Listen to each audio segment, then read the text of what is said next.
review session as well. Okay. And you found the review, was that helpful? The review was helpful. I don't remember which instructor it was, but one instructor just went off on a tangent, and I ended up switching and going to, I think I did Dr. Lundy's. Okay. That's what I ended up doing. Yeah. She's pretty great on her review sessions. Yeah. Angela, how about you? I kind of followed suit. The study guide was great. I did watch the review recordings multiple times. Anytime I was in the car, anytime I was cooking, cleaning, I would have it on in the background. And a couple of us from my campus kind of got together and studied with the study guide. So it helped us. Good. Christy, how about you? I thought the recordings were really well. I watched Dr. S, I can't remember how you say her name, and then Lundy. Uh-huh. So those I watched a couple times, and I thought the review itself was really good. Was really focused. Yeah. Good. I'm glad. I think you guys really showed your ability, the bulk of you, and I'm very happy for that. And I know we haven't really spent, I feel like we haven't spent a whole lot of time together because that first week I wasn't there. The exam week I wasn't available on Thursday, and I feel like we missed another week somewhere. We did the first week was orientation. So that was like a whole bunch of stuff, but I really feel like as a class, we haven't gotten together all that much. So I have to tell you, I was very proud of you guys. I know that you guys did show up for the reviews. That was told to me by other professors. So I'm happy about that. I had about 15 people in my review, and I think I had one out of our class. So it's fine. Go to any one. I think those are going to be your best bets, most helpful. Was there anything you thought we could have done better to prepare you?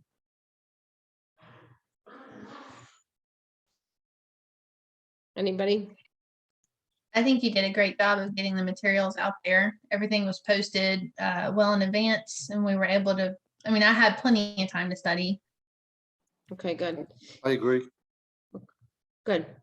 And that's all I ask of you guys is to put the time in, because that's really where you're going to succeed, and I know it's painful, but I liked Angela's approach where she was like cleaning and listening to it, because you don't have to be sitting in front of a computer to listen to people talk, right?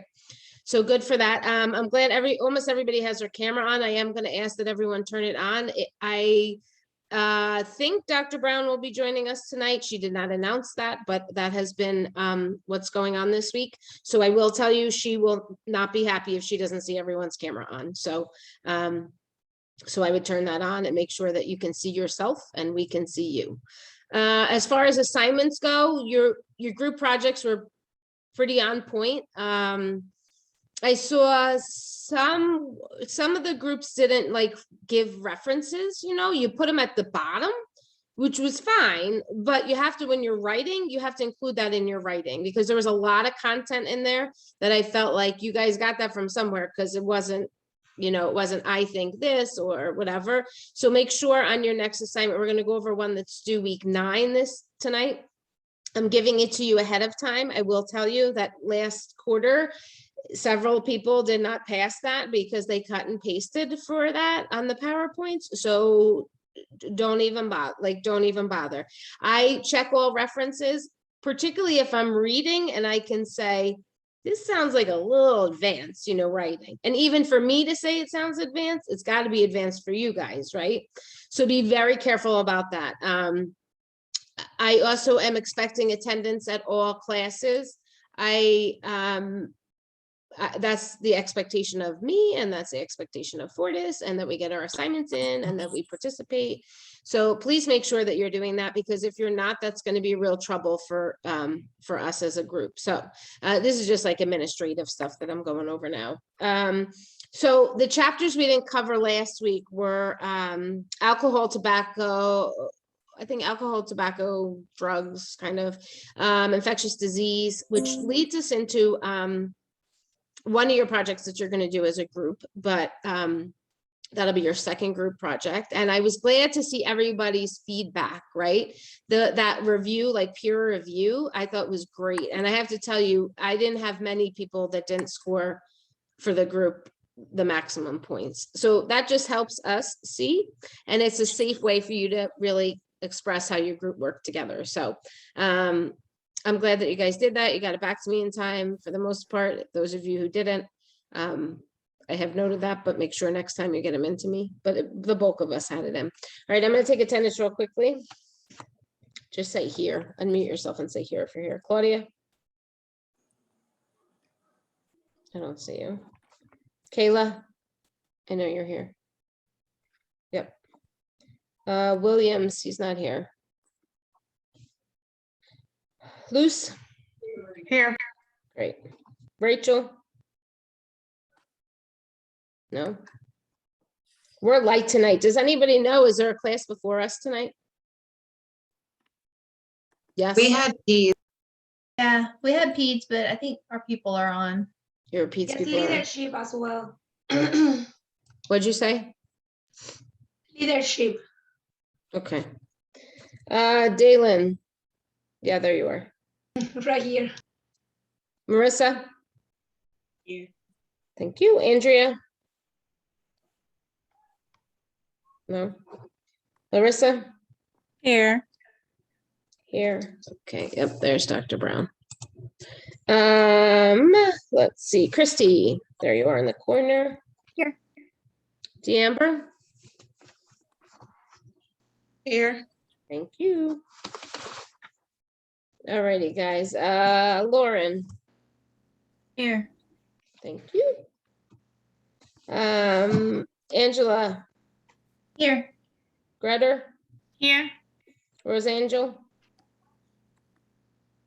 Albert, I saw you. You're here, right? There you are. Hi. Here. Yeah. Margarita? Here. Hi. Hi. Just make sure you turn your camera on when you're all situated. Felicia? I'm here. Okay, I can't see you, but I know your camera's on. I was gonna say I might have to try and move it. It's mounted. It's okay. Sharon? Here. Joe, I called on you, so I know you're here. Duana? Nope. And Hetty, I saw you. Okay, guys, what I want to emphasize with you again is please make sure you're in attendance. We are recording, we record all our classes, but attendance is a requirement in our class. So just please make sure and pass that along to any of your friends you know are not attending. If you have a problem with the day or the time, you know, we've been in touch and that's good. So I'd like to extend a special welcome to Dr. Brown. She's just joined us. And thank you for joining in our class tonight. We're going to be doing 2 topics tonight that I hope you guys find interesting. And the second half of our class, we're going to cover some of the stuff that we haven't really done. But what we're going to start with tonight, because we did not meet last week because of the exam, is the assignment that is due in week 9. And it's going to be an independent assignment. So what I'm going to do is pull it up so we can all look at the rubric, and I want you guys to start working on this, okay? It is a heavy assignment and it is graded, so we want to make sure that we get everything in, okay? All right, so if we look at week 9, hold on, let me just make sure I have it up.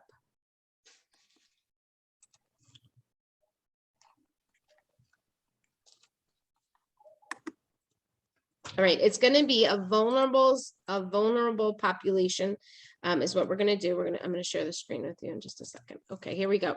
Here, this is under week 9. So if you want to just keep an eye on it yourself or print this out, it's really good because you can check everything off when you're doing it.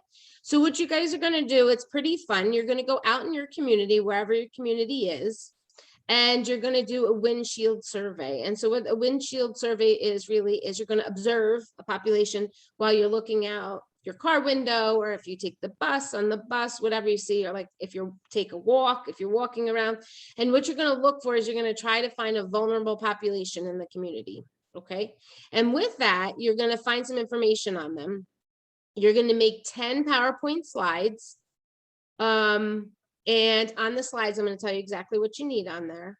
But if you come up with your vulnerable population, you can let me know, but you don't have to. I just kind of like to know what I'm going to be reading. So what you're going to make sure you're doing is do the survey first. So just drive around like this weekend or next weekend, take a look around, see what you see. You're going to identify the vulnerable population. You're going to tell me about the health risks and needs of this population, resources that are available and those that are not available. Okay, we're going to describe gaps and interventions that could be used. You're going to be very specific on those. You're going to do primary, secondary, tertiary. Okay, and then we're going to summarize the findings for each of the different categories. Like I said, it's PowerPoint. So you don't have to make it pretty. You're not going to get extra points for it being pretty. It just makes it more interesting to read. So if you feel like cutting and pasting some pictures, that'll be great. Here's some suggestions for your vulnerable populations. I'm not going to read them all, but we went through this 2 weeks ago. We know who our vulnerable populations are. So with all of these choices, you're just doing it for your community. All right, so here's where we look at and we get exactly what we need. This is, I believe there's a rubric at the bottom as well, but all right, so you're going to describe in detail. And when I say in detail, that means everything on this list, you're going to include in there. So demographics, religion, ethnicity, culture, employment, socioeconomic status, and our health and lifestyle behaviors. Okay, so you're going to literally have each of these described. And what sometimes happens with our vulnerable populations is like we may not be able to get to the religion, you know? So you would say, unable to identify religion in this group, okay? But I expect you to try. And the best source that you can use, and it talks about this up at the top a little bit, is your local health department.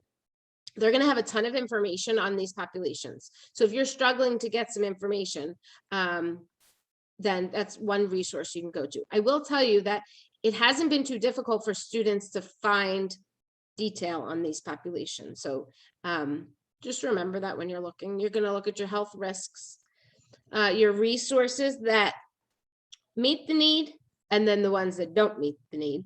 Okay, we're going to have primary, secondary, and tertiary interventions, and we're going to summarize what research is being done to look at our health promotion and our health risks.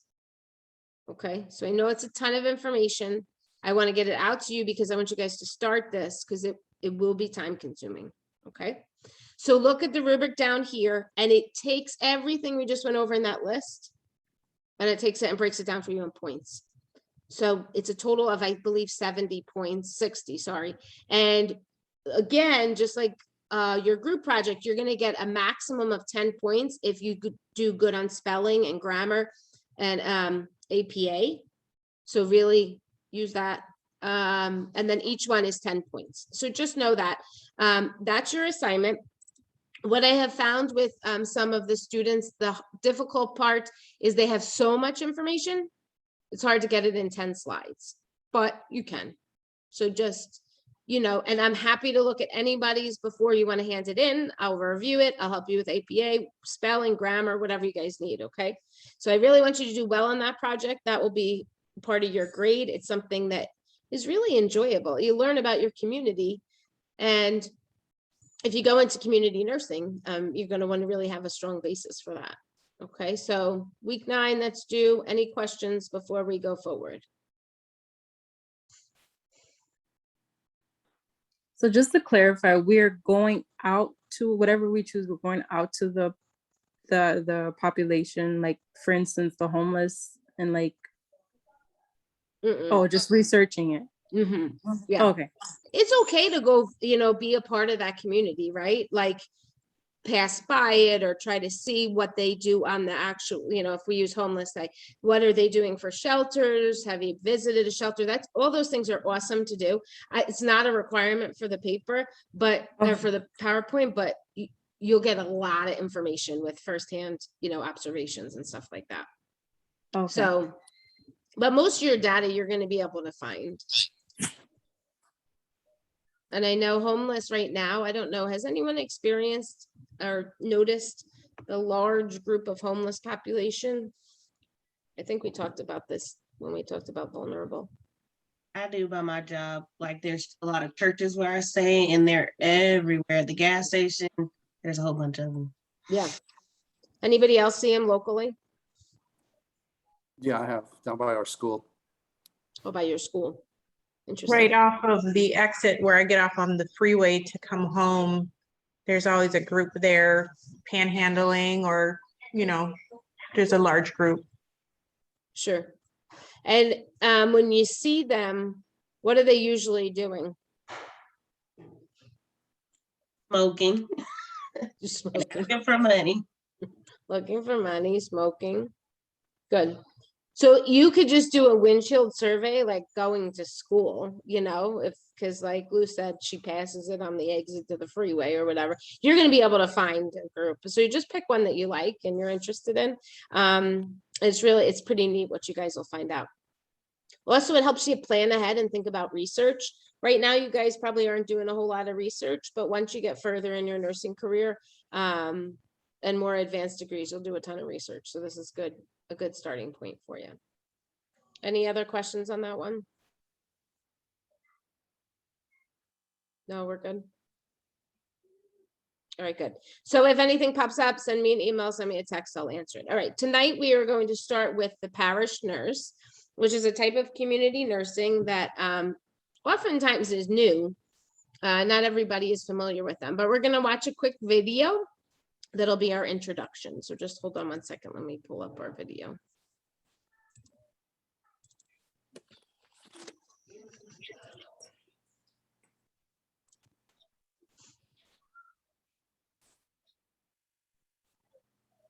Oops. So this is on PBS actually, but it was interesting. I found it interesting that PBS had something on parish nursing, but it did. So here we go. Everybody can see, right? Make sure your volume should be good on this one.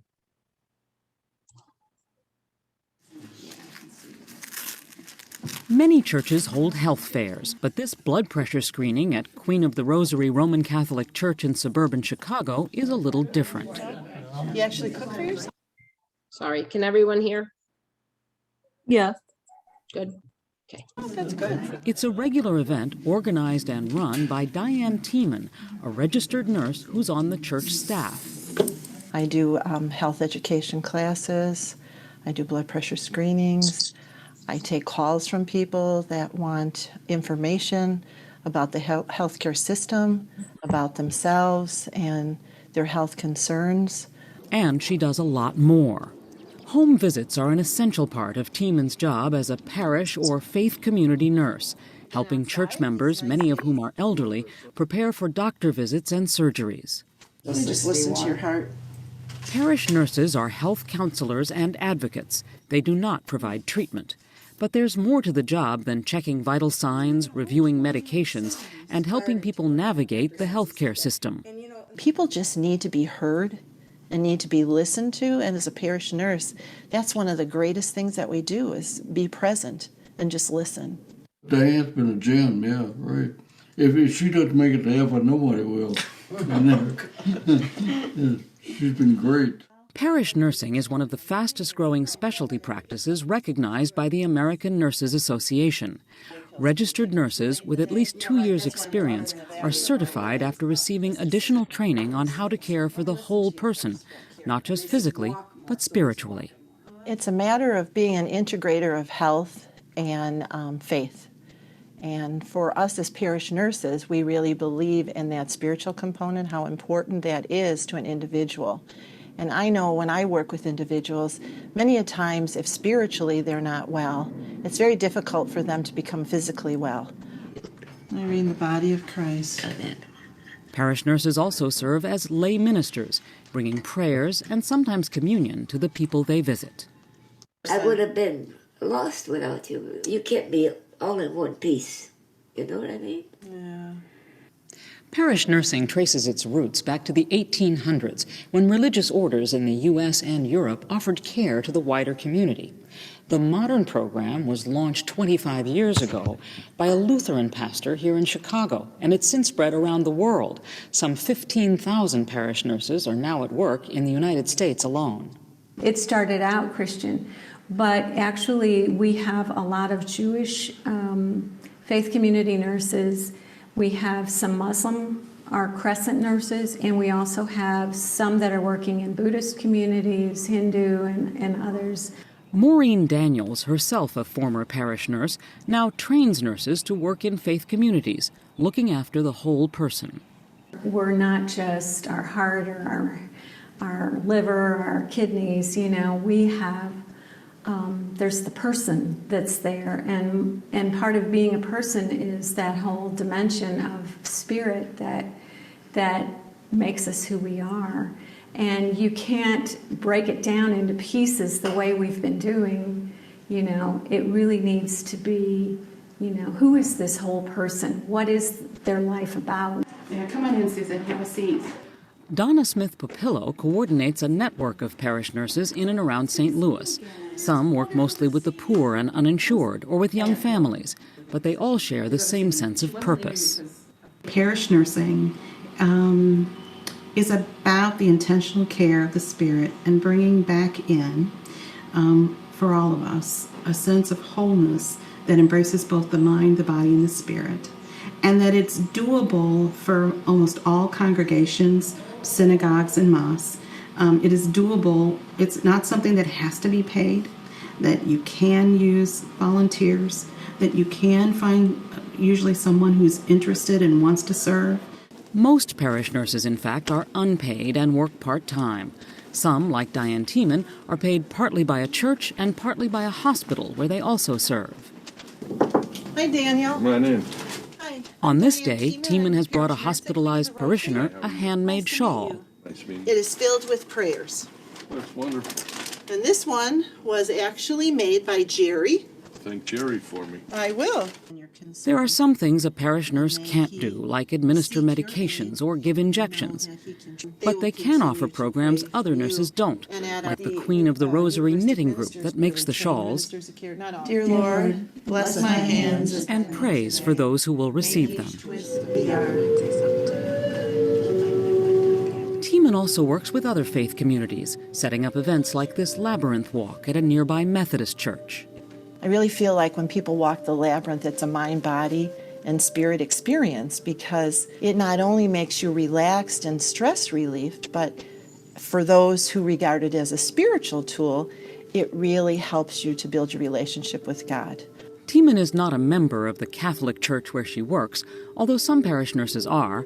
Either way, experts say the best predictor of success is the strong support of the pastor.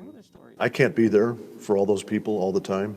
And so she fills in, and parishioners fill in doing that. And she also keeps me apprised when there's a special need, or if somebody requests to see me, or if someone is dying, that I can go and see them. I don't know what we would do without Diane. Many parish nurses see their work as more of a calling than a job. For me, it is. Yeah, it is. I feel blessed. And really humble because for me, in this job, it really has increased my own faith as I work with people. She knows where I come from.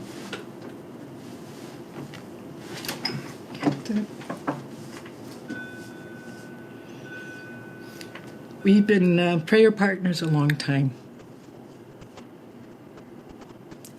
Without it, I don't think I would survive. Our Father, who art in heaven, hallowed be thy name. Parish nursing can be demanding and stressful like any other kind of nursing, but it has its own rewards.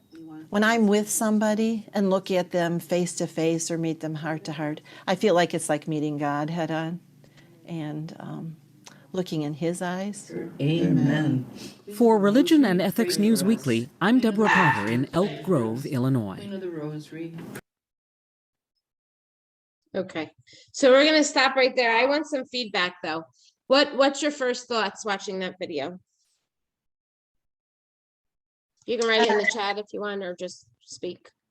I had no idea there was such thing as a parish nurse. Yeah, that's what I was gonna ask too. Like, do they like actually have those like in the hospitals and stuff like that, or because I've never seen that before.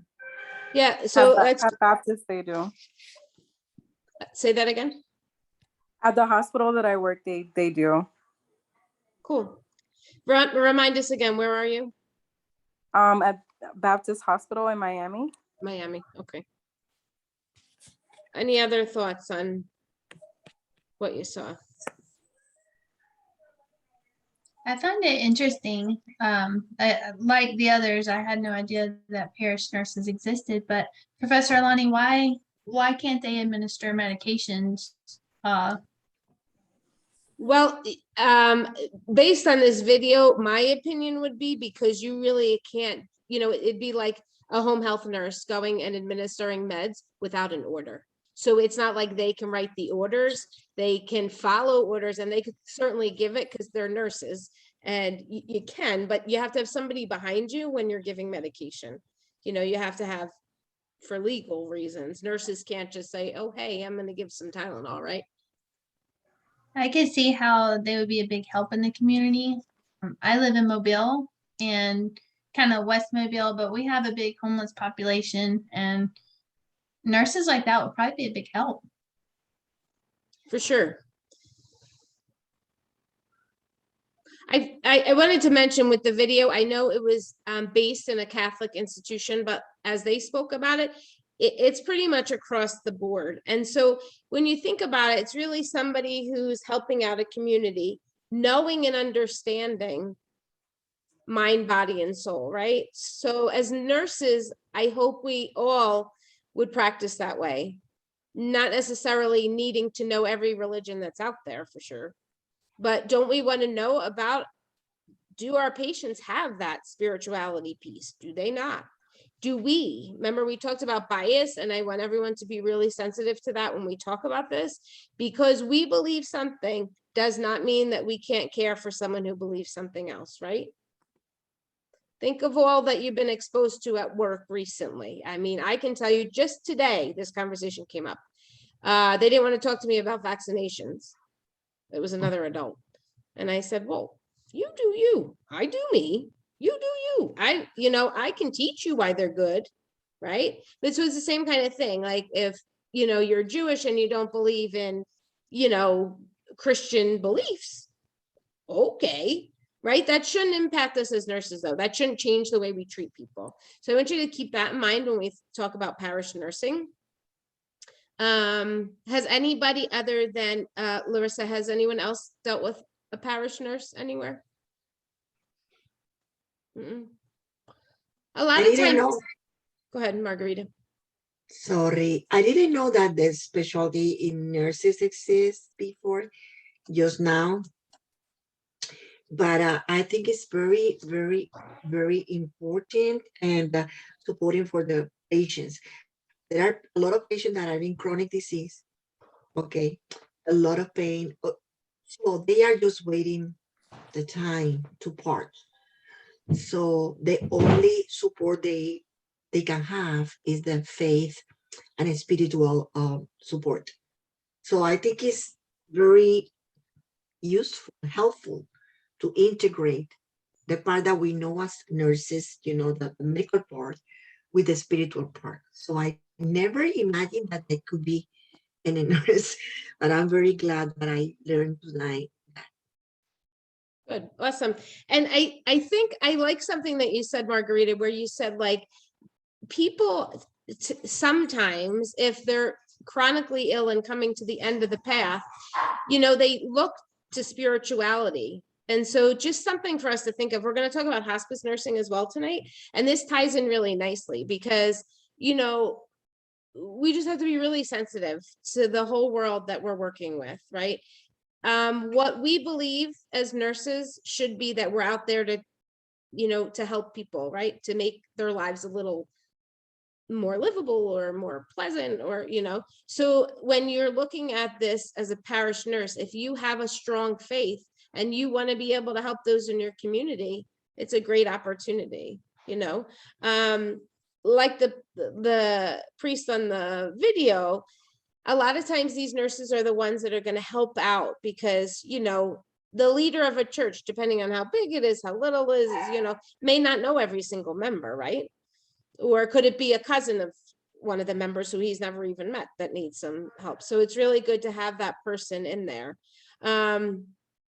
And so for parish nursing, it's just a really good field for you guys to remember. What do you think would be important for a parish nurse? What kind of things do you think are going to be important?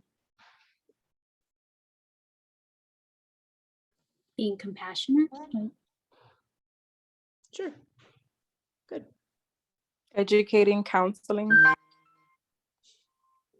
Being aware of her own beliefs and spirituality. Sure. And think about some other things as far as like from a med surge perspective. The patient might be more into holistic things, and we have to keep that in mind versus, you know, medications per se or therapy. Good. And you know, your assessment skills with home health, with parish nursing, with, well, you know, you're really out there helping the community. Your assessment skills have to be pretty good because they're relying on you, right, to see what's going on. And so something important to think about for that. And your bias, you know, I want to really emphasize that as well, because like I've said a couple times, you just have to be really careful. I just learned the other day about organized religion that doesn't like certain types of like primary care. They don't like to go for primary care. They only like to go when they're sick. Like that's how they see healthcare, is I go when I'm sick, right? So that's an interesting perspective, because how much primary prevention are we going to be able to do with a group like that? None. Yeah, we're not going to be able to, because, you know, so that's where a parish nurse or a home health nurse can come out to the home and can do some, you know, educating and some primary prevention techniques there. You guys did see on the exam about primary, secondary, and tertiary, right? And I will emphasize that that's going to be a topic on everyone. So make sure we're going to review a couple of them in a little bit. But I sent out you guys the PowerPoints this week. What I want to focus on is just a couple different things about parish nursing that I really want you to know. So need to know kind of information. So I'm going to share my PowerPoint with you. It's chapter 29 in our book. And where I wanted to look at, let me do it as a slideshow so it's bigger. Let's look at in our reading. We should have seen these two different models, and they talked about a little bit in the video, right? One works with a hospital and works with the congregation. So that's going to be your like institutional based. The way you can remember that is working with an institution. And you hate to call hospitals institutions, but let's be real. They're organized groups of businesses and they're institutions. Unfortunately, it has a bad, that word I feel like has a bad connotation. But anyway, so and then the congressional model where they're like autonomous, they're going to stick with like, you know, the church, the governing body and things like that. They're not going to have that relationship where you see it with the medical centers and hospitals and stuff like that. Okay, so it's something important to know your two different models. There's one other one I wanted to look at. You know, we're going back to this again, but every type of nursing, and I know that you guys all know this, as most of you have been in the profession for a little while, there's always going to be professional issues with it, right? So we always, our rule of thumb is always follow our nursing code, right? And know our expectations. Know what does our community want? This is just like another type of community nursing, and we'll see it all the way through this class, that you have to know. Remember, we talked about a needs assessment. You need to know, what do they need? What does this community need that maybe another community doesn't need, right?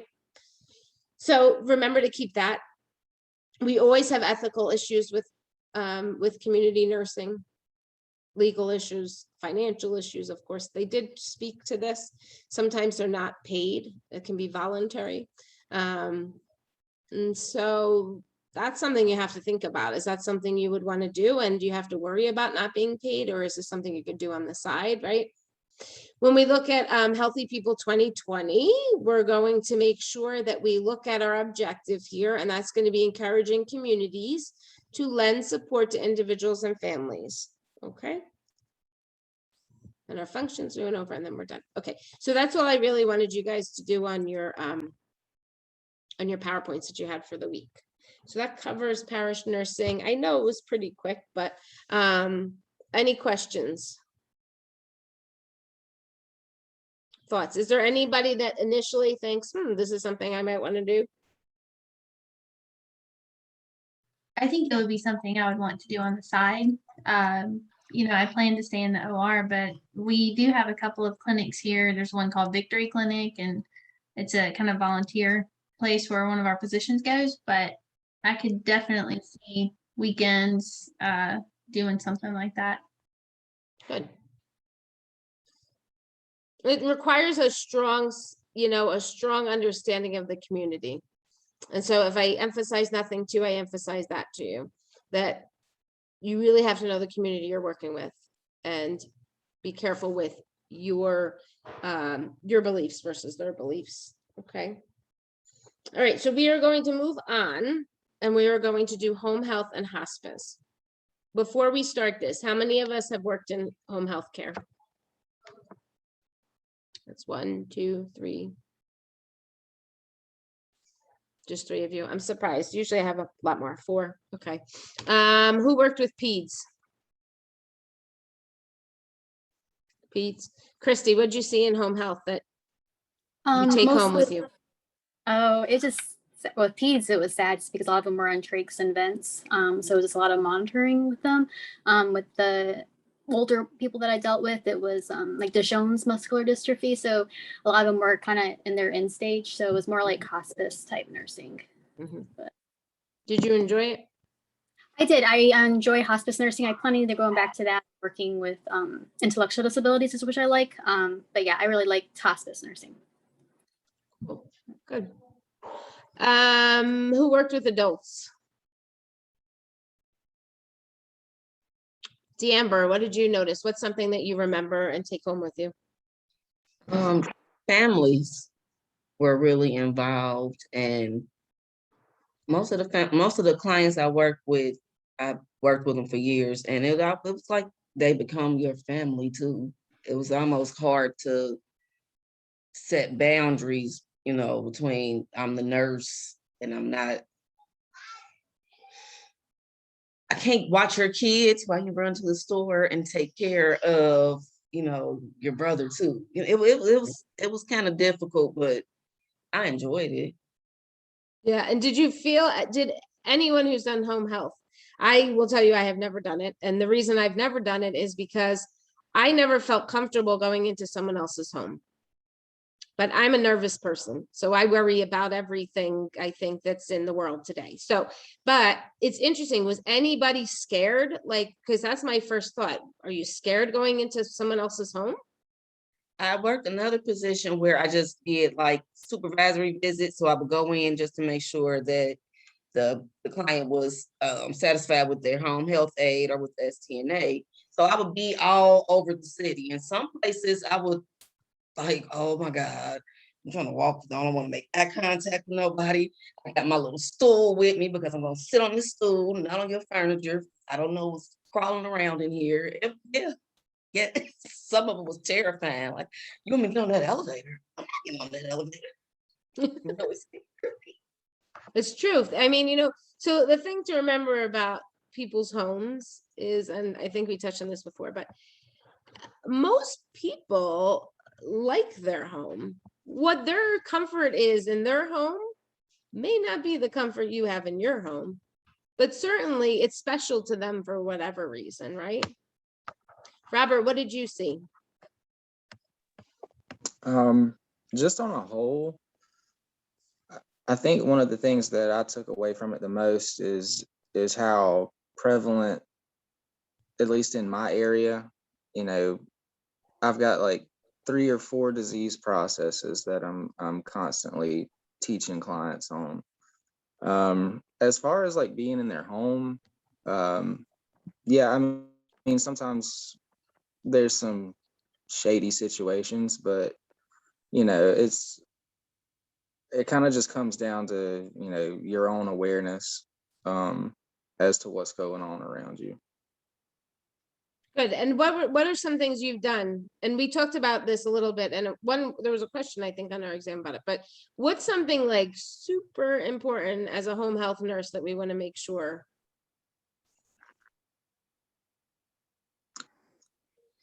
I mean, specifically, I'm not sure. I know I always have to go in with the understanding that I'm in this person's home, and so I have to respect that. And then also, like, okay, back in, I think it was like 2013 or something, there was this post-cabbage patient that really just gave like all the female nurses kind of an uneasy feeling. And, he had guns laying around the house and stuff like that. So they sent me, and, I really, like, I didn't have much of a problem with him. Like, I know one time, like, he wanted to show me the guns, and I was like, you can leave them there. Just leave them there. I don't need to see that. But it's just, I think it just comes down to, being aware of what's going on around you, and, position yourself where, you can be safe. If it is, unsafe situation, then, let the office know, let somebody know, where you are when you're going in. Good. And he hit it on the head. It's really safety. We want to worry about safety for the patient and safety for ourselves as the nurses going in. Okay. So I love the story because it exemplifies it perfectly. The guy had guns laying around. Who knows if they were loaded or not or whatever, right? But we have to assume they were, right? Did you assume they were, Robert? I did. I just kind of assumed they were, but my dad's been in law enforcement his whole life, so it's not something I'm unfamiliar with. For sure. So, I mean, that's great. And that's really what we want to emphasize when we're looking at it. We want to look at the environment too of the patients, right? Because if the environment is not safe for them, and the first thing that comes to my mind is older people and their like refrigerators. And I don't know about you, but that's one of my least favorite things to do is clean out the refrigerator. But I do it because, right, you have to. But think about older people that are having a hard time getting around. Do you think a priority for them is going to clean out the refrigerator and check the expiration dates? Think about some of the compromises older people have that might make it difficult. What's going to be a problem for an older client? Eyesight, for sure. Absolutely. Perfect. If they can't see the dates or they're not able to get their glasses, because their monthly income hasn't come in yet, right? So they can't read. Or we have people in all communities that are not able to read. So that they're not going to be able to look on that medication and say, oh, I shouldn't be taking this. I shouldn't take. One of the things is like alcohol and sedatives. Like you don't want to take them together, right? But if they're not able to read or they don't have that understanding, think about how our job as the nurse is to go in there and help them and really do our needs assessment and see what other things are we going to look for in a home for safety of environment. Like the rugs that they have in the homes. Good. Crowding, clutter, anything that could cause them, fall hazards. Good, fall hazards. I like you guys picking up on that. Yeah, air filter, maybe. Good. How about, does their air conditioning work? Does their heating work? Because if it's 30 degrees outside and they don't have any heat, that's going to really be a compromise for them, right? I would say the lighting in the home too, so they can get around. Awesome. I don't know if you guys who did home health saw this, but there are homes where they don't have enough money to pay the electricity bill for the month. So what's that going to look like? A house that's pretty dark, and nowadays, since it gets dark so early, they're going to spend most of their time in darkness, right? So these are all really good things. You want to assess the environment. Make sure when you're in their home that they have a working refrigerator, a working stove, check the expiration dates, check the lighting, all those good things. What else can we assess for? What else are we going to look for that might be concerning? Making Security. that there, what do you call the thing? The fire thing. I can't even think of it. Fire The extinguisher? no, the It's smoke detectors and fire alarm detector to make sure that works or anything like that. Make sure it's not beeping. Good. Drug What's and another alcohol one you want to abuse. look for? Drug and alcohol abuse. Sure, we can assess for that and see what's in front of them, what do they have available, you know, and what might be a therapeutic way to ask that. I mean, it's been my experience, you know, like you show up and there's a mountain of beer cans outside the door. You're like, but a therapeutic way to ask is just, you know, how much, how often. Remember, we want to use really open-ended questions as nurses. So it's not on you, Robert. I'm not picking on you at all, but whoever wants to help. What's a way we could get it so they're going to feel like I can admit to this nurse, I can say to this nurse comfortably what they're doing.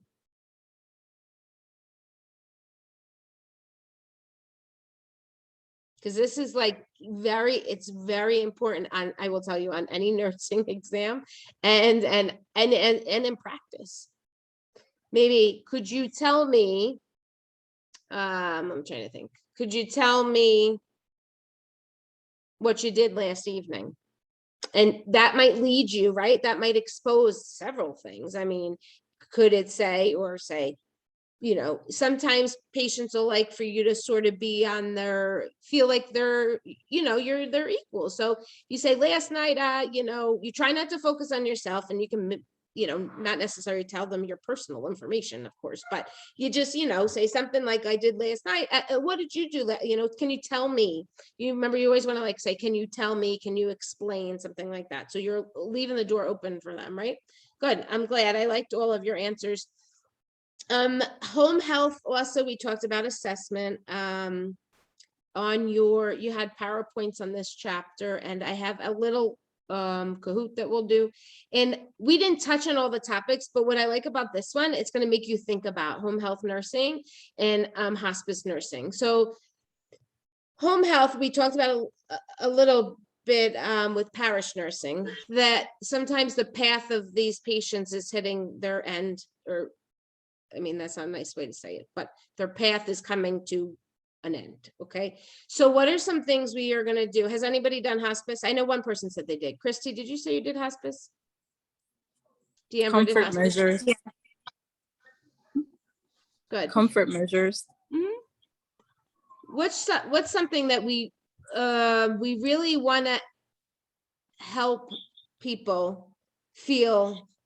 It sort of goes back to our older clients. What do we want to make them feel? Do we want to make them feel, give me some words that we talk about making the older community. Well, we want to make them feel like they're included in their own treatment and their planning. Yeah, we want to promote independence, Luce. I think that's what you're saying, and exactly.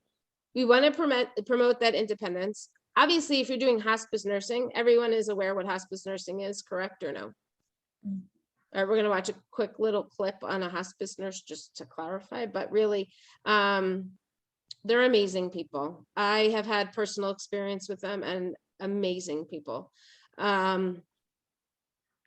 So you want to keep that in mind. And when the hospice nurse was in my home, I said to her, how do you do this every day? And she said, I couldn't do anything else. She said, I love it. I'm able to be there for people. I'm able to help, you know? And I said to her, that's why there's so many different types of nursing, right? That's why there's so many different types. It's a wonderful field for that. But she loved it. She was comfortable with it. So with hospice nursing, you're going to have to be really conscious and cautious of your own beliefs again, right? Because for some, dying is a process in life. For other people, it's a very sad occasion. So, you know, you have to really identify, where do I fit with that? You know, does anybody feel comfortable sharing where they fit with this? I feel like it's a process. honestly, that's just how I've always been. So it's something that I would accept, and it is a process of life. So Sure.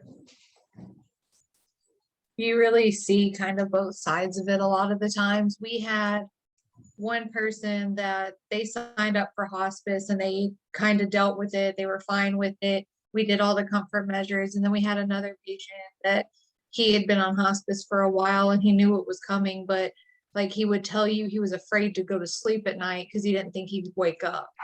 So, and it's hard. It's hard to deal with people that are like that because they've accepted it, they've signed up, they know that this is going to happen because it is a natural thing of life, but they're still afraid that it can happen. Good. And that's something we have to be aware of, right? Some people may be at comfort with it and some people may not be at comfort with it. And also, what do we want to think about? Who else are we caring for when you're talking about hospice nursing? Family. The family. You got it. That family is going through its own coping, whatever that may be, right? So we have to be super, super sensitive to our family assessments. I'm going to pull up our book just for a little bit because there's some things I wanted to point out to you guys in your reading that you should have seen. So let me just pull it up real quick. Okay, here we are. So when we look at hospice and home care, it's the same, you know, hospice is a form of home care. So that's how they kind of go nicely together, right? But I forgot to mention this when we were doing just home health, and then we'll go a little bit further into hospice. But in home health, you know, how are we going to see our preventions here? Our primary, we're going to see seasonal vaccines. Does anybody remember the other word for primary? When we see it, we should think primary. Education. Very good. Education. We talked about that, how a lot, you know, if you're educating, you're trying to prevent there, right? So, and then secondary prevention, when you're that home health nurse or the hospice nurse, I'm sorry, go ahead. No, I said screening. Yep. Screening. Remember we talked about screening is like kind of hard sometimes because it depends on, are you screening because they have something or are you screening the general population, right? So be careful with screenings. Education was the word that I was thinking of as well, but screenings are good too, because you're going to see a lot of that in primary. And then secondary, they're monitoring the clients for new health problems that could get treatment. And then tertiary, they already have something. So we have diabetics, and what are we doing? We're teaching them how to take care of it, right? Can everybody see the textbook? I know it's kind of small. No. No. Am I not sharing my screen? That could be my problem. Oh, very good. See, I love to make mistakes. Okay. Sorry, guys. Okay, here it is.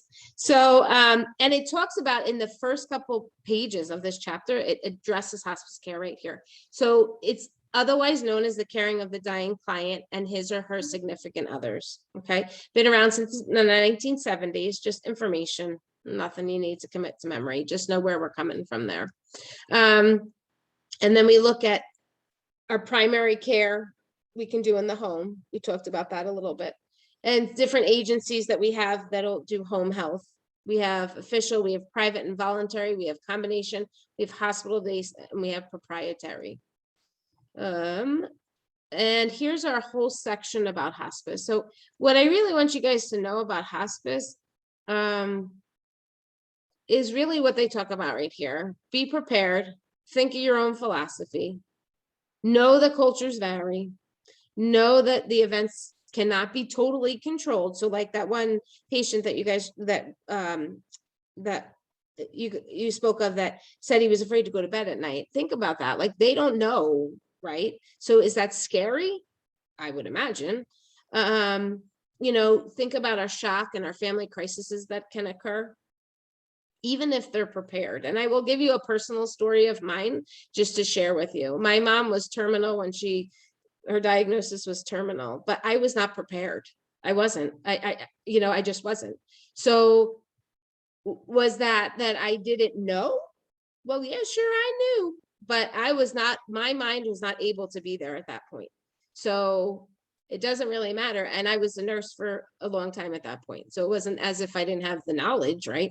I did, but you have to remember that shock and disbelief and all that, you know, is kind of just what goes around with it. And so just think about that when you're talking at them. And like, do they have the basics? You know, do they have a blanket that they can have on their bed in case they get cold? So you want to be really preparing for that. You know, and disasters, we will talk about further, I think next week, but think about trying to help in disasters. You're trying to help as many people as you can. You're not going to help everybody, but what you want to try to do is help as many as you can. Okay. And how do you care for what we have going on there? So we have direct care, we have indirect care. I wanted to look at in your book, and I highlighted it for you. No, I bet, you know, I'm probably not going to find it now that I just said that. It was about our Healthy People 2020 objectives and what we see with that in home health care and hospice accreditation. You guys know, just because you work in a home doesn't mean that there's no standards. You know, the agencies have to be checked upon. Joint Commission looks at them. Same as like in a hospital, you know, because you're giving care out there. We speak in this chapter about Medicare and Medicaid. I have another video for you guys on that. I just kind of like videos because I feel like you probably get tired of hearing me. So, but that it's a really good one. We're going to watch it. It's like 6 minutes and it's really good because I want you to know the difference between Medicare and Medicaid. Anybody have any experience with either?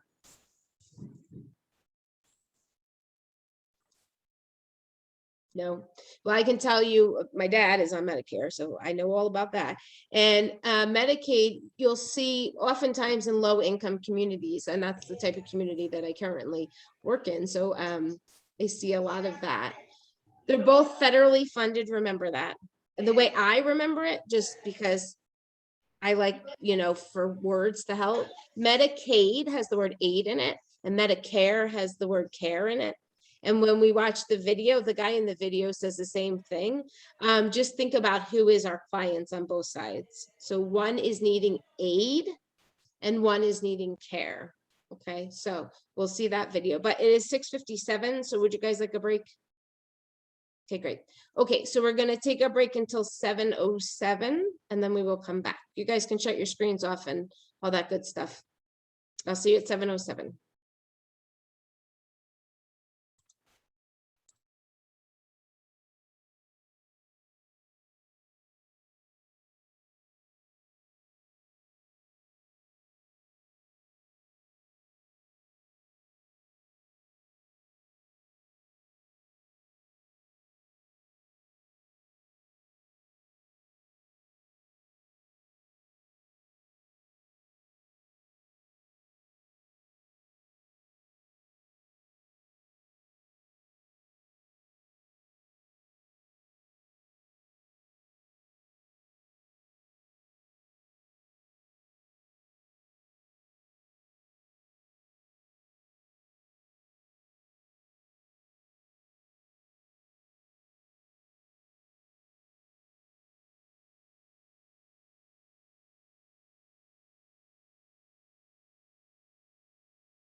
All right, guys, we're coming back from our break. So let's make sure we turn our cameras on.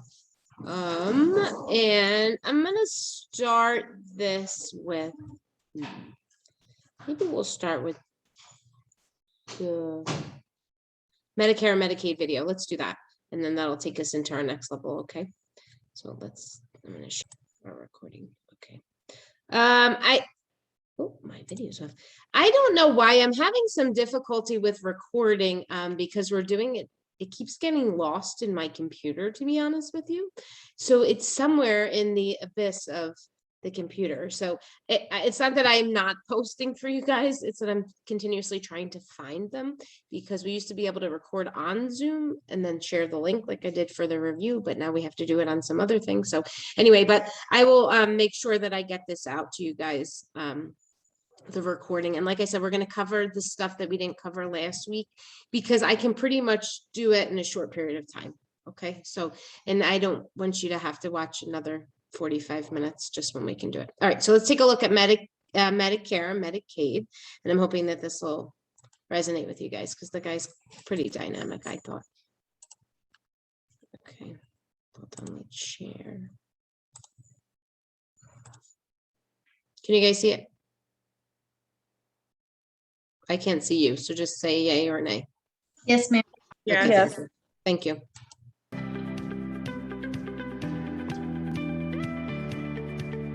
Welcome to Medicare and Medicaid 101. Medicare and Medicaid are two separate government-operated programs that provide medical and other health-related services to specific groups of people in the United States.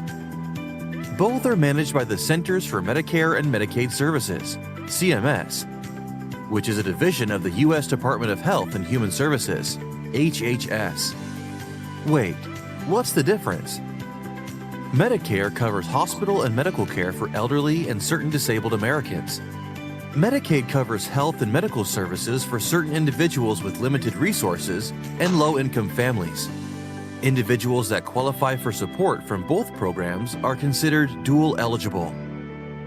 Medicare is a federally operated social health insurance program for certain people, including people 65 or older, certain younger people with disabilities, people with permanent kidney failure requiring dialysis or transplant. Payroll taxes are the primary source of Medicare funding. A 2.9% tax on wages is typically split between the employee and employer. This money is put in a trust fund used to reimburse healthcare providers and private insurance companies. Additional funding comes from beneficiary premiums and cost-sharing mechanisms, including deductibles, co-insurance, and co-pays. Medicaid breakdown. Medicaid is a jointly operated government health insurance program for certain people, including individuals with limited resources and low-income families. Medicaid can be either full coverage or supplemental, in which case it pays after Medicare, employer health plans, and/or Medicare supplemental insurance, Medigap. Medicaid is managed first at the federal level, though each state administers its own Medicaid program. Oversight at the federal level establishes mandatory requirements for each state program in order to receive federal funding. Individual states establish state-specific eligibility standards. They determine duration, amount, type, and scope of services, and establish reimbursement rates for services. Medicaid sends payment to healthcare providers for services rendered, based on established fee-for-service agreements or prepayment arrangements like health maintenance organizations, HMOs. Each state is reimbursed for a share of their Medicaid expenditures from the federal government. Each state may impose nominal cost-sharing mechanisms, except for certain populations, including pregnant women, children under 18 years of age, and hospital or nursing home patients who use most of their income to the cover. What is dual eligibility? Dual eligibles are people who are eligible for both Medicare and Medicaid coverage. There are a number of ways dual eligibility can combine coverage. Medicare coverage through Original Medicare, Part A or Part B, or through a Medicare Advantage plan, Part C. Full or supplemental Medicaid coverage. People with Medicare and full Medicaid coverage will have Part D prescription drugs covered through Medicare. Thank you for taking the time to learn about Medicare and Medicaid. All right, we're gonna stop there. So, as you can see in that one, the people that are gonna need the aid, right, has the word aid in it, are gonna be those people that don't have the resources to be able to get something. Those that need care are gonna be your permanently disabled and our older clients, older patients, we know that, right? Those are the ones who are gonna need it. Interesting in there, and I don't know if anyone else thought this way or not, but we as a society, we pay for, out of our income, we pay towards Medicare. Any thoughts? Do you think it's fair, not fair? What do we think about that? Good think idea, it's fair. bad idea? I think it's fair. Fair. I agree with you, Angela. I think it's fair. What I want you guys to think about is we're contributing because we're healthy enough to work, right? At some point, every single one of us is going to be older, and all that we've paid in is going to help us, So there are some people I know that don't like this plan, but what are you left with if you're older and unable to work, right? Because I don't know each and every one of you, but for my health insurance, it comes through my husband's employment, right? That's how we get insurance. So, but if you don't have a job because you're 75 years old or 80 years old, right? How are you going to, on a fixed income, because unless you've invested really well as an older person, or you made a lot of money, you're going to be on fixed income. When I say fixed income, does anybody know what that is? Social Security. Like your Social Security. And Social Security, and even if you have a retirement plan, your retirement plan, it's fixed how much you get every month, right? So, either way, I mean, you're asking people that don't have the ability while we're able to work, and contribute. And so then it just keeps contributing. And so I just think I like to present it that way to have everybody think about it, because although 3% is about what's taken out, and I think we split that half and half usually. So it's only like 1.5% of an income, so just keep that in mind when you're thinking about it. But anyway, Medicaid, Medicare, both federal. The people we're caring for are getting Medicare. The people that need aid are getting the aid that they need. Good? We're all good on that? I know you will have, that'll be on our exam. So what else can I talk about? Let's do the Kahoot. The Kahoot combines home health and hospice. I will tell you, I did not make it. I borrowed it. And so there's like the last question you guys are probably not going to have an answer for, but I want you to think critically for these questions. So let me pull that up for us. Everybody knows Kahoot, right? Sort of. Okay, just give me 1 second. Am I sharing my screen? No. No. Okay, good. I don't want to, so hold on a second.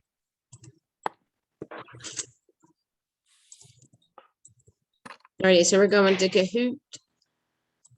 And we're going to be putting our pin in 1 second, and I'll share my screen. All right, here we go. We're going to play. Oops, let me share my screen now.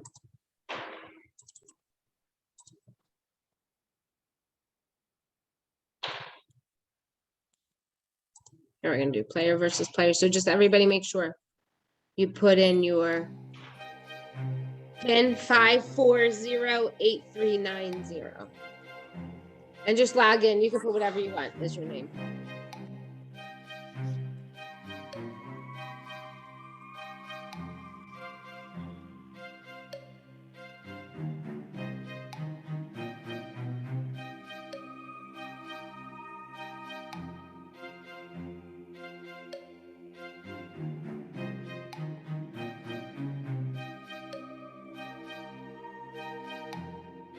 I'm missing a bunch here. Where are you?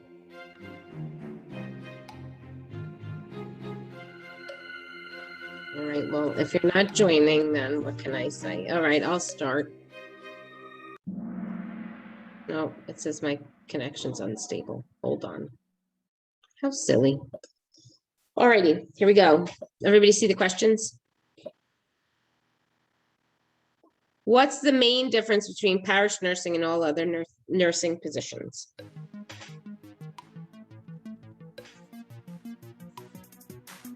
Affiliation with the church, incorporation of spiritual aspects, holistic nursing care, or residence within the community.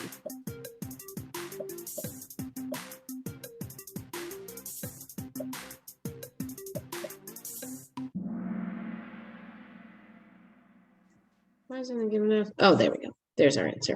Okay, so affiliation is good.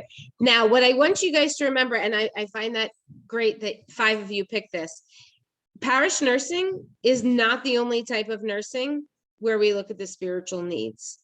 We should be, as nurses, thinking about spiritual needs, regardless what kind of nurse we are, whether that's an OBGYN nurse or a nurse in a hospital, you know, on med surg or cardiac. You always want to be looking at the whole person, right?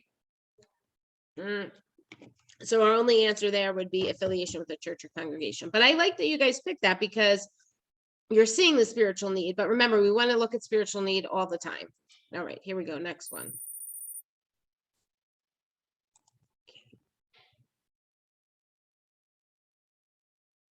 Which of the following describes why it's helpful to be a member of a faith community? It's a social outlet. Belief in traditions help with coping.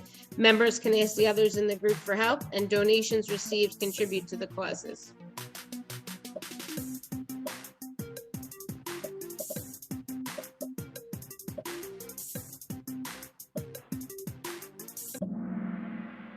Good job. One person said, yeah, I mean, I kind of felt like on this question, 3 of 4 answers were right.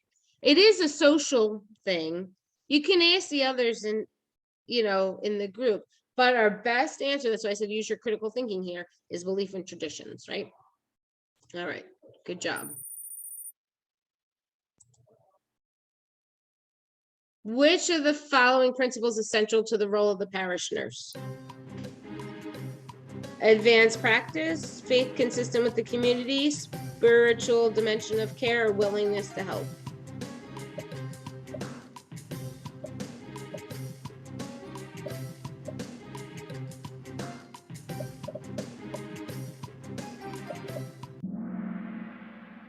Good. And our spiritual, what did you guys like better? Willingness to serve anyone in need.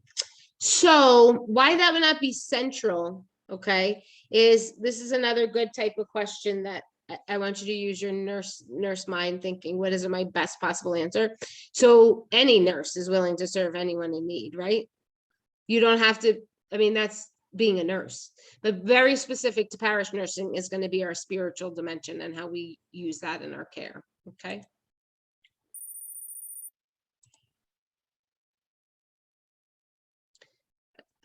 Which statement best describes how clients and parish nurses typically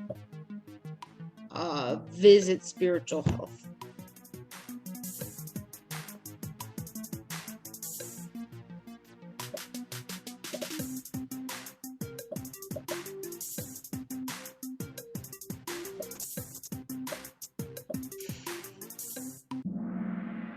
Oh, all right, we're split there.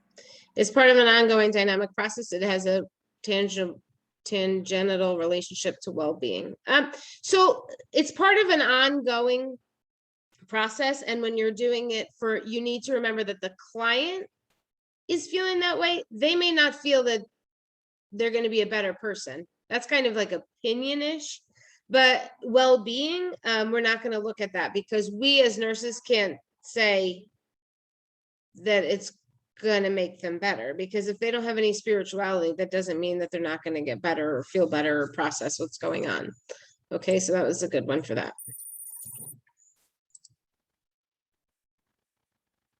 I'm going to skip this one. I don't know why. I didn't realize there were so many parish nurse questions, but hold on, we're going to skip this one.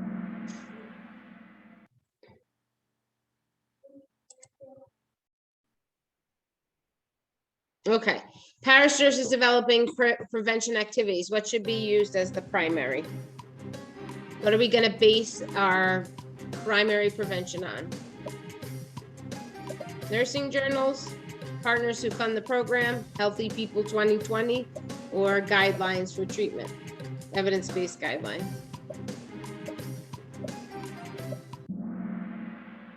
All right, good. If I haven't made you guys know, Healthy People 2020 is always going to be one of our answers. That's always the answer. I also feel like guidelines for treatment of disease may be, but remember, we're looking at prevention activities, right? So we're going to try to use our primary prevention there.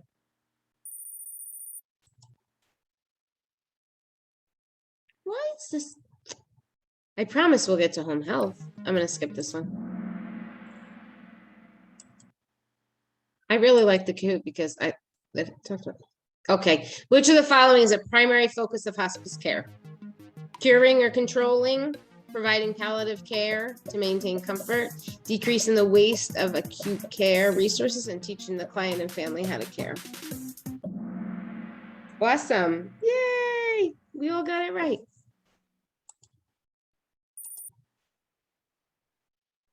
What should be the minimum requirement for a nurse to be prepared for home health nursing? An RN license, a bachelor degree, eligibility for certification. We didn't really go over this. Just pick an answer.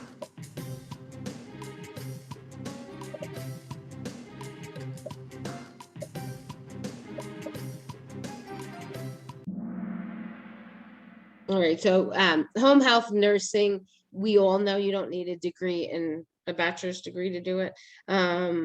But the idea here is that you're going to have something focused on more education, getting to be independent when you're in the home. Now, those of you that have worked home health, you must have had someone underneath you, right? I mean, above you, sorry. You worked with another nurse, a registered nurse, right? No, agency. They were in the office. They were in the office, right? But you're answering to them, right? I mean, they're not with you per se, but home health nursing, you're always going to need a registered nurse who's overseeing the care. So, I mean, I don't really love that question either, but. All right. What's a primary requirement for eligibility of home health nursing and Medicare reimbursement? Homebound, indigent, living in a medically underserved area, insured or eligible.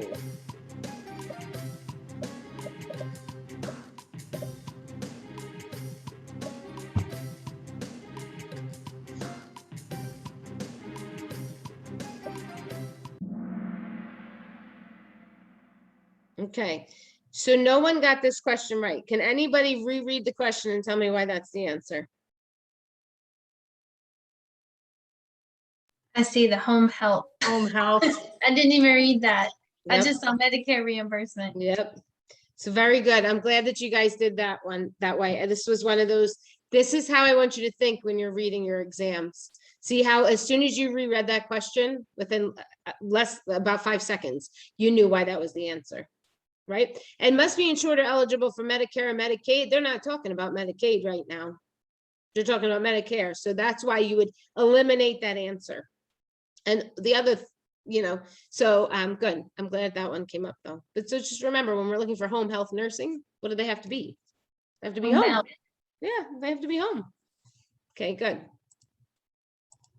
And why would a home health nurse repeat the same information given to a client by a hospital RN?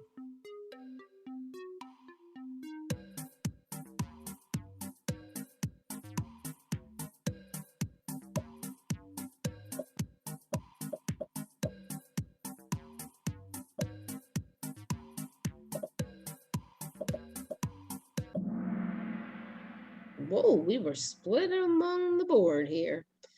All right, hearing from two people helps ensure learning. Yes, that's maybe. Home health RNs don't know what the hospital RN has taught. Remember that it says in the question, they're repeating the same information. So if they're repeating the same, that doesn't matter what, that's not true. You know what the hospital has taught because they've discharged paperwork, you know what was taught to them, right? Learning depends on receiving information more than once. Maybe that's an opinion, and it's hard to remember. This is a proven fact. It's hard to remember information when you're in the hospital due to the stress of being in there. And I think all of us who have been there know the kind of stress, and your brain may not be worrying about education at that point. I'll do our next question, but I think this one doesn't apply, and so we might skip it. Oh, yay. How would Medicaid and Medicare work for an elderly man in poverty?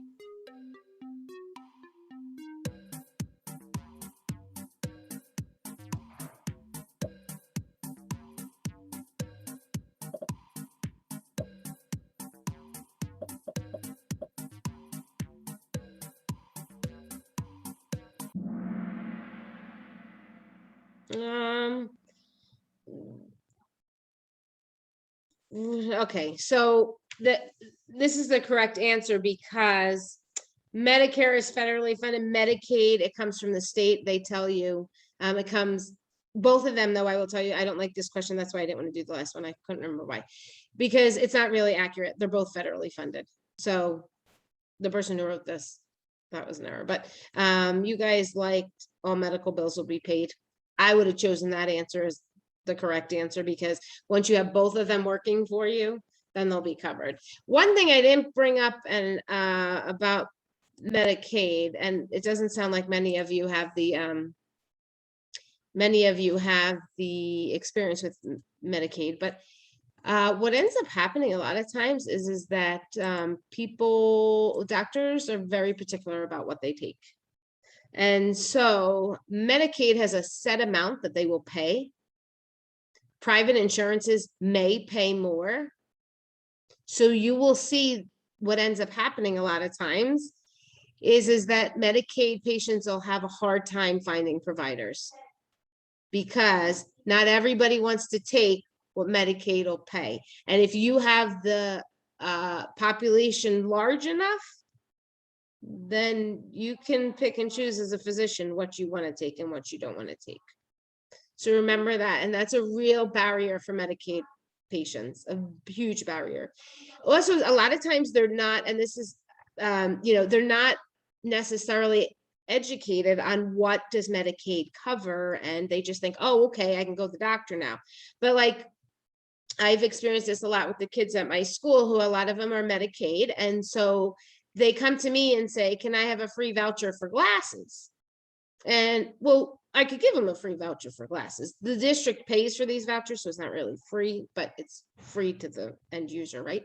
But what ends up happening is Medicaid covers vision, covers glasses. So it's just like a lack of education. So you just have to stay up on that. And it's not something that I would ever say commit to memory what Medicaid covers or Medicare covers, because it changes all the time. But just know that some of the resources aren't going to be there for these patients. So even though they have insurance, they may not know what they can use it for. Okay, so good. I like that, Kahoot, because it addressed almost everything we covered tonight, right? I'm going to end these two chapters on that. Is there anything that you guys have questions on? No. Okay, so we're going to touch on last week's information. I'm going to tell you what I would like you to focus on out of those three chapters, okay? There were 22, 23, and 24. The first one is going to be on rural. I'll share my screen in a minute. Rural health. And I want you to think about, when you hear the word rural, what do you think of?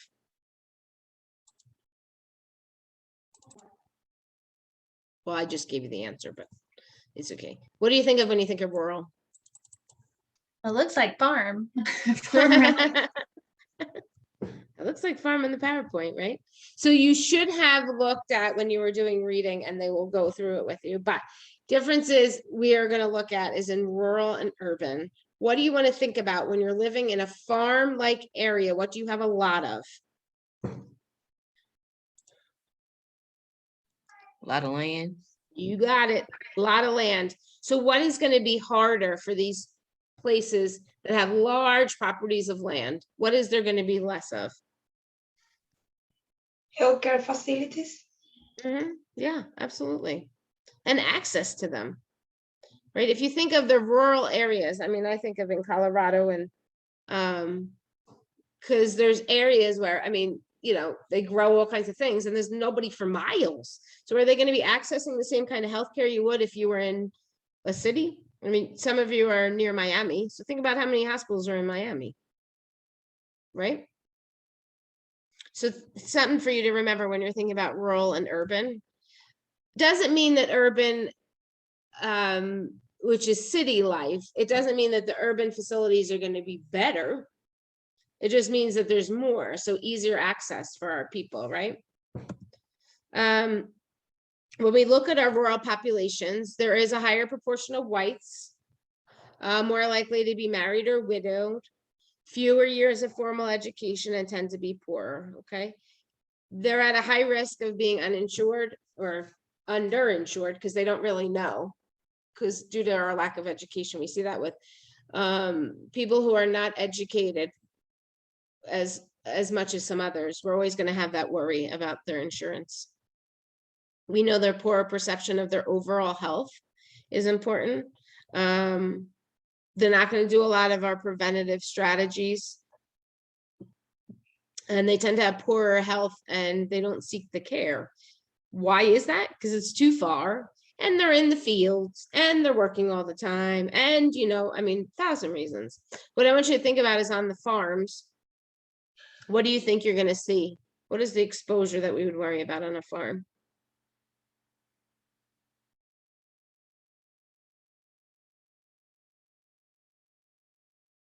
I'll tell you, it's not on organic vegetables as much as it's on, Pesticide. Yep. So remember that pesticide is going to be a big concern for us on the both migrant farm workers and on our rural communities. We know women are at high risk near our Indian reservations and migrant workers. So think about that. Indian reservations, they just have a higher rate of abuse on those populations. And then on our rural children, we're most likely going to see a general practitioner. The kids are going to work on the farm. They're going to be exposed to all that. And we talked about minorities, and I think I'm going to skip that. Oh, migrant health. We talk a little bit about migrant health. So migrant health is going to be, I'm going to stop sharing here. Okay, so migrant health is going to be something that we look at, and access to roads. Yes, good, thank you. Access to roads is going to be harder. They're out in the middle of, nowhere-ish, right? So we're going to think about all these things when we're trying to process. Now, migrant workers are going to be those who come in and they work on these farms, and maybe they all live on a small home connected to the farm, right? So we look at what are they going to have as well. They're going to have less health care, because that's definitely not their priority. The priority is, surviving. So that's what I want you to know really about those two groups of people. Let me just make sure there's nothing else I missed. Use of technology is something else that we think about. Has anyone done any telehealth nursing? Lauren? And what's nice about telehealth is what? You don't have to worry about transportation. I guess the only issue would be the internet as far as getting the connection, but a lot of those barriers are gone. And time too. I guess the doctors are usually in and out a lot faster. Right. And anybody can call in. You don't have to be in a city. You don't have to be in a farm. You can be anywhere you want. And so I've done a lot of telehealth, and it's really beneficial because you can do tons of assessment on there, like just hearing the background noise going on and just hearing how they talk. It gave me a whole new perspective on how to assess patients, because you don't have to see them, And one of the agencies that I worked with, I would just talk to them on the phone. And I had the experience of one person who he would call every single night. The man would call every single night. He had nothing wrong with him, nothing. But he was lonely. And so he would call and he would talk to the nurses, and the content was never medical. And it was usually kind of graphic. And it was just because he was lonely. So what did that tell us? He's a fine as far as health was concerned.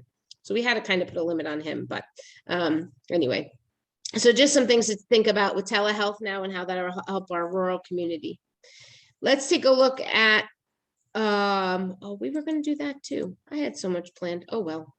We're going to look at our next chapter, which is going to be our vulnerable populations. I will share with you in just 1 second. Our vulnerable populations, chapter 23. We talked about this. We've talked about your new assignment. Chapter 23 is one where I would really like you guys to go to. And why is it doing this? Alrighty, whatever. And look at, we have poverty, homeless, teen pregnancy, and mental illness, okay? Those are going to be our 4 groups that we are going to identify in the book, okay? Poor, homeless, pregnant teens, and those who are mentally ill, okay? We talked a little bit about knowing our own beliefs, being very careful about what you say and do to the vulnerable, for your perception of the vulnerable population. Culturally, these groups are not seen as positive. So remember, look at your media, think about your own personal beliefs. Obviously, poverty, homelessness is going to be something that is going to affect their overall health. We're going to look at poverty across the lifespan. We're going to have higher rates of chronic illness, shorter life expectancy, more complex health problems. Hospital rates are 3 times more than that for a person with higher incomes. So when you're in poverty, and I don't know, has anyone experienced, well, not poverty, I hope, but possibly, but if you've worked with people that are on the poverty path, what do they do with their health care?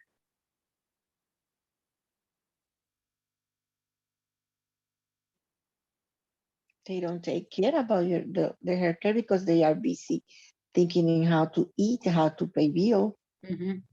They're not worried about going to the class on drug education, trust me.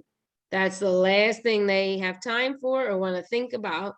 Remember, they're trying to, like Margarita said, they're trying to feed a family or keep the roof over their head or get the electric working, right? So really consider how many we see. And what also you'll see a lot of is they just go to the hospital because they don't have, you know, they don't have the ability to go to a primary care for multiple reasons. So they just think, well, when I'm sick, I'll go.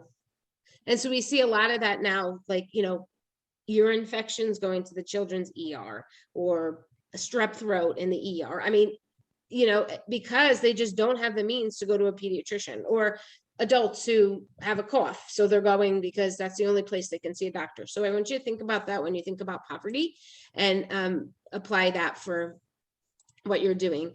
Poverty can be across the board, can be anywhere, can be men, can be women, can be children. What else can we say about poverty? It stinks. That's what I would say. It's not a good thing. But what the good thing is that that's something that you may be able to get through and get past. When we look at our homelessness, we know that we have poverty as a concern. Here's just some things I want you to think about with the homeless. You know, they get cold because they don't have any blankets. Poor skin integrity, vascular disease, diabetes from not being able to predict what they can eat at times. TB is one that we see a lot and it spreads frequently. HIV is there. Use of alcohol, tobacco, and illicit drugs. Okay, so just remember that. When we look at our pregnant teens, what you really want to look at is what are some issues that we see with pregnant teens? We're going to see violence. Okay, oftentimes it's within the relationship because it's very stressful for a pregnancy on a child, on a young person who doesn't have the ability to have any means, right? So something to think about. Their nutrition is stinky. You know, think of any teenager, you know, who wants to eat the right food? None of them. They like McDonald's. They like, you know, all the fast food restaurants. You have to worry about their infant care and where are they getting their education. Nowadays, it's nice because a lot of the high schools have programs for pregnant teens, but they're still very vulnerable. They're going to be more susceptible to be doing things that shouldn't be good for them. Okay, our role is always going to be a role of a nurse. It doesn't matter who we're dealing with. We're going to have a trusting environment. Don't assume anything. Get a network of services together. Work on prevention, which is going to be hard in these vulnerable populations, know that, and develop a support system. Okay. Any questions on our vulnerable populations? I want you to think about the key things for all of them. So you're homeless and you're poverty, you're going to have trouble with wellness, prevention, healthcare, those kind of things. Our teens, we're going to worry about violence again, which we worry about them anyway, because the rate is just so high, which is just, a horrible thought, but it's the truth. And then what else? I think that's it. The last chapter speaks about alcohol, drugs, tobacco, and there's something about HIV, and I'm not sure what chapter that was. Oh, well, anyway, looking at our alcohol, tobacco, and other drug use, we're going to know that number one health problem right now is the abuse of drugs and alcohol. Oftentimes there's multiple things going on here. Know that ATOD is going to be alcohol, tobacco, and other drugs. Remember, psychoactive drugs are going to be drugs that affect the mood. And so sometimes what's happening is kids are sharing their meds with one another. And so we worry about that. Depressants, stimulants. This is all a review for you guys because you should know this by now. But alcoholism, huge in our country, huge across the world. No for tobacco. It's not used as much because of vapes now. Remember, we talked about how dangerous vapes can be for children. They talk about caffeine as a drug. I mean, it is a drug, but it's one of our healthier, I shouldn't say healthy. It's one of our safer, maybe, but it does. What does caffeine do to the body? Stimulates it. Sure does. And what does it do to the heart? Speeds it up. Yep. Speeds it up, gives you palpitations, the whole thing, right? We look at our illicit drugs, heroin, cocaine, amphetamines, marijuana, though I will tell you, and I don't know how it is in Florida and where everyone is, but it is legal in the state of Colorado. So, so we have to be careful how we approach that. I mean, that still doesn't mean that you should go out and smoke every night, but some people are finding that is, I don't know if anyone's heard, but that it works really well on seizures. Like if, is there something to it? I think so. They sell out here. We have stores, and share with me, is anybody in a state where it's legal? Nobody? What was it? I was in Albuquerque. Marijuana. When I was in Albuquerque, it was legal. Yeah. What'd you see? Did you see a lot of it? When you were out there? Did you see a lot of it?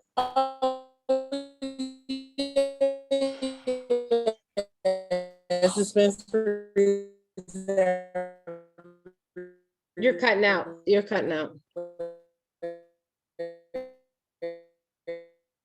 Oh, it sounds like she's playing the piano. All right, we'll get her back when our connection's better. So here you walk around, and I mean, in most communities, you walk around and you can smell it.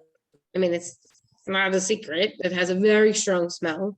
My daughter, who's in 8th grade, she could tell you what the smell is. So, kids of all age, young kids, fascinating to me. What I see a lot, and to me, it's just based on the community you're in. Kids will come out of a car and the car reeks of it. So that the parents are smoking in the car, and it's legal. So you can't do anything about it. You can't say, it's just kind of like when the kids come, pull up at school and they don't have a seatbelt on. That's not legal, but if, as nurses, we're not law enforcers, so we can't really judge what they're doing or what they're not doing. But it's just interesting to see how marijuana has become the new cigarette now. I mean, people just smoke it all over. So anyway, just something to think about when we look at our drug use. No, for alcoholism, we look at our nutritional status. That's really where we're going to have it affected. It's going to affect like our vitamins or minerals, all that kind of stuff. And there's support groups for everything. And as nurses, we have to be very non-judgmental. So put your biases aside, and why people are doing what they do doesn't matter. The fact is they're doing it. We have to know that, and we have to treat it, right? Has anybody had any clinical experience in the rehabs? Oh, Felicia, you have? So. Mine's, we have a lot of like orthopedic rehabs. You get some that are going through like withdrawals, but we don't get too many. Yeah. Well, it's interesting to see though, in like some of those facilities, right, where pain management is a priority, like in orthopedic, they're addicted to other things, you know, they're addicted to those pain meds. They'll come in, and you can never judge someone by how they react, but it's a time watching thing. And then they're angry because you didn't bring them their pain meds right when they were due, and how dare you not do this? And you have to try and explain to them like they're not scheduled, they're needed, and have to come in, have to assess you, and then you just automatically get cursed out because I need this medication at this time, and it has to be with this other medication to help with this kind of situation. I have to have my pain meds, but I need my nausea meds because the pain meds make me nauseous, but then I need this med, and it's just an ongoing and ongoing and ongoing. Yep. And you have to be sensitive to that, because honestly, our patients know their meds and they know what they need. So, you know, when they're in that type of facility, what a lot of times what happens, and I'm hoping in the next coming several years that there's more of a regulation on prescribed pain meds, because this is a big one. It's a big problem. What ends up happening is these people, it's an addiction, just like any of the drugs. They believe they need it, and them believing it is the reality. Their body does need it, because they'll withdraw from that. So just remember that when you're like looking at that and thinking. And I put some of the fault in the physicians.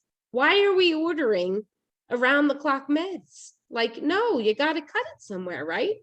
That's what I worked in an office where the one patient was prescribed 270 pills a month because he needed to take them while he was sleeping around the clock. And I thought, at what point is this good? He doesn't even need it. He's sleeping, but he had to take it or his body would withdraw. So just keep that in thought, you know, when we're looking at all these drugs and addictions. And can you blame them? I mean, it makes them feel better. Why wouldn't somebody? We did. We had someone tell us that when their stuff came due, to wake them up so that they could have their meds, so that when they woke up themselves in the morning, they, you know, quote, weren't in pain. Yep. And that's really, unfortunately, it's become common when we're using these pain meds as such a, you know, such a free handing them out kind of, we're handing them drugs is what we're doing. But anyway, that's a whole another topic. But all right, so that covers our 3 chapters really. I told you I could cover it quickly. What else do we have to think about? We have, what do we have to do this week? Let's take a look.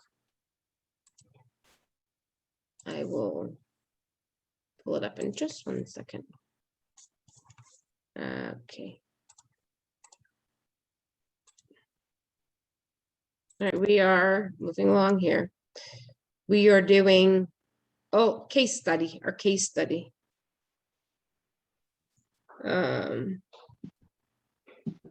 Yeah, we're doing our case study, which will be due Sunday. So you kind of have a lightish week.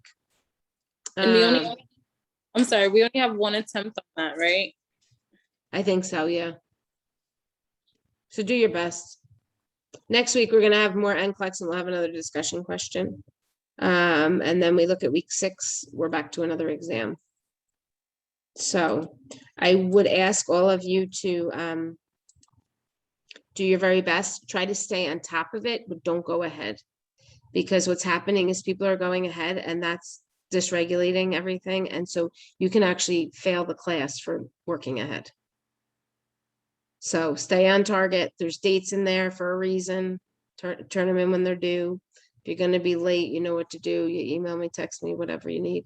Live out of the station, make sure you do that. This week, so a couple people didn't do it, and I assume because you were waiting on my video, but what I'll tell you on all the live lecture attestations, they come right out of the book.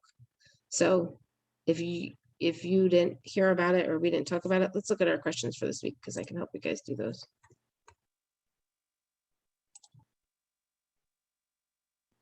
Oh, here, let me share my screen. Hold on.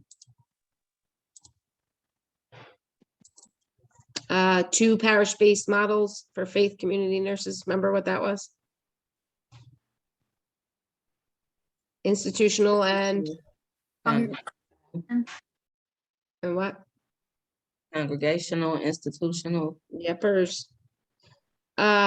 Please list the 5 practice models for home health and hospice community nursing. I will show you where that is in the book.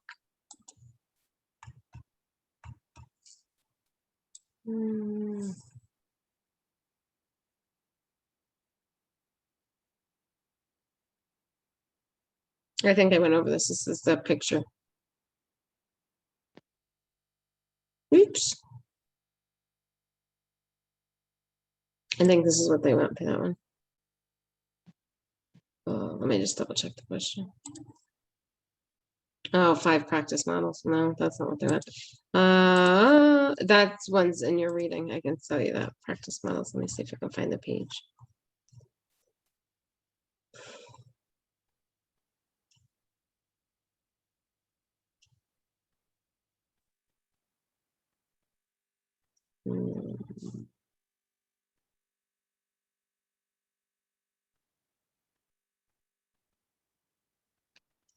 I can't see it quickly. All right, I can't see that one quickly. So you guys look on that one. But your first one's done for you already. So just answer those, hand those in. It's easy points. I don't know why I can't find that quickly. It's easy points for you. Just do it. That's how Dr. Brown accounts for your attendance. So I take attendance, so I have roll, and I know who's here and who's not. But that's how we in the grade book do attendance. All right. If we have no questions, we have no questions. Professor Alani, can you post the study guide early for us? Yeah, I can post it. Yeah, I'll post it now. Go ahead. And also, for the week 3 attestation, I know I didn't get to do it, so because it was locked, it locked. So. It locked. Okay, so we'll touch base privately. Okay. Okay. Anybody else not do it? That I know it was fuzzy. It was locked when I tried to do it too. All right, I'm gonna unlock it. Listen. Okay, I'm gonna unlock it tonight. I'll leave it open till tomorrow night. So you're gonna have 2 sets to do. Can you guys get the 2 sets done? It's pretty easy. I just gave you the answer for the first one. So let me look at the attestation questions for last week real quick, and then we'll see if I can help you with the answers. 3. What are 2 barriers to rural healthcare? That we just covered tonight. You remember what the barriers were? Increased medical care and access. Yeah, more chronic illness.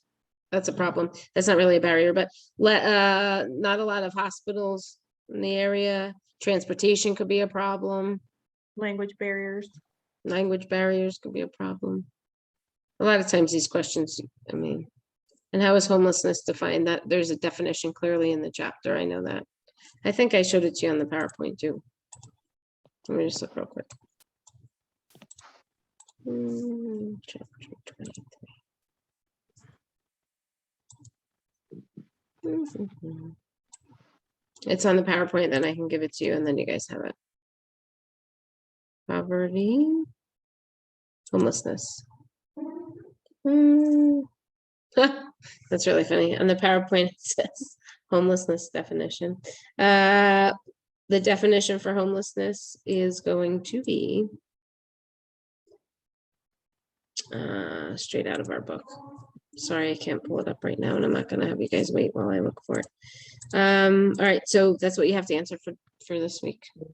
Got it. So I'm opening it now. I'll open it right now when we're done, and it'll be ready for you guys. Okay. So have a great week. It's not too much heavy work this week, so keep up on your reading. I'll post a study guide tonight too. So study guide and the attestation. I have to make notes or I'll never remember. So I'll put the study guide out to email, or what's easier, email or announcements? Announcements. Okay. All right. I'll put it in an announcement right now. Yeah. I'll put it in one right now. And then Professor, for the other group project, would it be the same group members? Yep, it's the same group. Okay, and that's June 7? Week 7. Okay. So just be working on that because you have that week 9 assignment as well. So I just want you guys to use weeks like this to do a little bit of work, do a little bit of reading or whatever, but do a little bit on both those projects. Okay. That's what you after class, Professor. Yeah, sure. I'll stay on. I'm staying on for someone else as well. So both of you guys are going to remain on. You know who you are. We've had an email back and forth. If there are no other questions, I'm signing off to you guys. Have a great week. Enjoy Halloween. Take the Sunday off. Trick or treat with Thank family. you. Okay.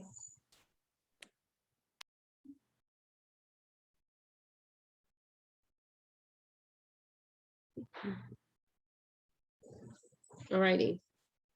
Yep, I think I have 2 of you. Andrew, you want to go in a breakout room? Yes, that's fine. Okay, hold on. I'll be back. I was gonna say, I need to use the restroom, so I'm about to step off for a All right, second. I'm gonna put us in a breakout room, but I'll come back to you. Okay. All right. It's an annoying read. I'm sorry.